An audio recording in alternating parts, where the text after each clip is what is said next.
सिद्धांत की बात समझो। दूसरे गलत कर रहे हैं, हमको नहीं करना है, फिर हमको कोई परास्त नहीं कर सकता। दूसरे सुधरे तो हम सुधरे, कभी सुधर नहीं सकते। हमको अपने आप को सुधारना है। तेरे भावे जो करे, भलो बुरो संसार, नारायण तू बैठ के अपनो भवन बिहार। अपने हृदय को हमको ऐसे, ये बहुत ही विध्वंसकारी वृत्ति है, जिसे गर्लफ्रेंड बॉयफ्रेंड जो शब्दों से उच्चारण किया जाता है, ये विध्वंसकारी वृत्ति है। धर्म का नाश, पवित्रता का नाश, बुद्धि का नाश, वैभव विभूति का नाश, किसी भी तरह मंगल है ही नहीं। कोई भी कहीं भी कुछ भी अच्छा नहीं है।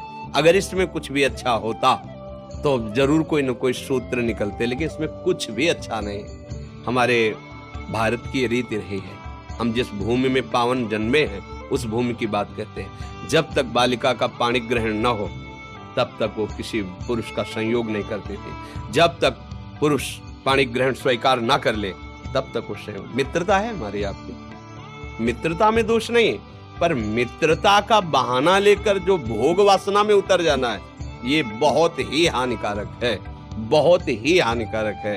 अब तो ऐसा भी सुनने को मिला है कि वो कौन सा लिव इन रिलेशन तो क्या कहते हैं। अब बोलो क्या जीवन, तुमने क्या समझा है? बाजार की दुकान की वस्तु समझा है क्या? कि हमने ले लिया, हमने देखा स्वाद नहीं, हमने छोड़ दिया। ये आप खिलवाड़ समझते हो? किसी के जीवन के साथ खिलवाड़ कर देना या अपने जीवन के साथ खिलवाड़ कर देना, ये बहुत ही ना आप देशभक्त बन सकते हैं, ना आप माता पिता के भक्त बन सकते हो, ना आप भगवान के भक्त बन सकते हैं। आपका जीवन कूड़ा हो जाएगा। ये जो आज का समय चला है, भगवान बचावे, इसीलिए कलिकाल विहाल किए मनुजा, नहीं माने को अनुजा तनुजा। तो सब भाव भ्रष्ट होते चले जा रहे हैं। जहाँ हमारी सुरक्षा होनी चाहिए वहीं हम अपने आप का नाश कर रहे हैं। उसे उचित यही है कि अपने को संभालने की चेष्टा करो, दूसरों को प्रणाम करो, ऐसे लोगों का संग मत करो। दोस्त बनाना, हम कह रहे हैं पूरे विश्व को दोस्त बना सकते हैं। कबीरा खड़ा बाजार में सबसे पूछत खैर, अपनी सबसे दोस्ती नहीं किसी से है। सब मेरे भगवत स्वरूप मित्र हैं, सबको प्यार, सबको दुलार, सबको सुख पहुंचाने की भावना। लेकिन जहां दूसरे से सुख लेने की भावना में मित्रता का नाटक किया जाता है, वहां नाश प्रकट हो जाता है। नाश शब्द, वो तुम्हारे संयम का नाश, तुम्हारी इंद्रियों की पवित्रता का नाश, तुम्हारी बुद्धि का नाश, सर्वनाश कर देता है।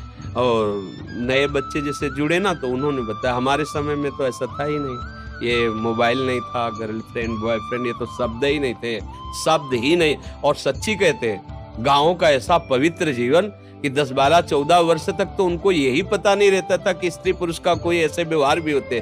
खेल रहे, नहा रहे, कूद रहे, ऐसा पवित्र। अब 8-10 वर्ष का बच्चा मोबाइल का पूरा इंजीनियर है, वो पूरी सब बातें जा। आज तक मोबाइल चलाना नहीं आया, जीवन में कोई मोबाइल नहीं रखा, आज भी नहीं है। तो बहुत संभलो, बहुत कलयुग का प्रभाव बढ़ रहा है। मोबाइल के द्वारा गंदी बातें देखने की सुविधाएं हो गई हैं, और दोस्तों के द्वारा तो टॉर्चर किया जाएगा। हमारे दोस्त लोग हमको ऐसा, फिर तो मुझे लगता है कि ऐसी दोस्ती तो नहीं है, ऐसा व्यवहार तो ठीक नहीं है। अच्छा, आज आपसे दोस्ती हुई, वो आगे एक शब्द और बता रहे थे, वो रोक देने को क्या कहते हैं? दोस्ती को रोक देने को क्या कहते हैं? हाँ, अब बोलो नहीं ये। अब वो दूसरे से है, वो दूसरे से। अगर आप अपनी शास्त्रीय भाषा में इस व्यवहार को घुमा के पूछो तो क्या कहोगे? अगर घुमा के पीछे बैक में आओ और महापुरुषों के वचनों से पूछो, तो अगर वो शब्द उच्चारण करेंगे ना, तो ऐसे चोट लगेगी आपके हृदय में कि कितना गिरा हुआ शब्द कहा जा रहा है। इसको क्या कहते हैं जानते हो? पीछे के शब्दों में शास्त्रों में पढ़ लेना।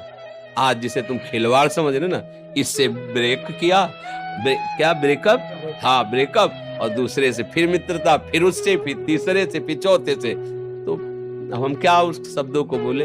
आप लोग अपने मन और बुद्धि को डांट नहीं सकते हो? इतने गंदे आचरण कर रहे हो। जब आप गृहस्थी में जाओगे तब आपकी क्या निष्ठा होगी?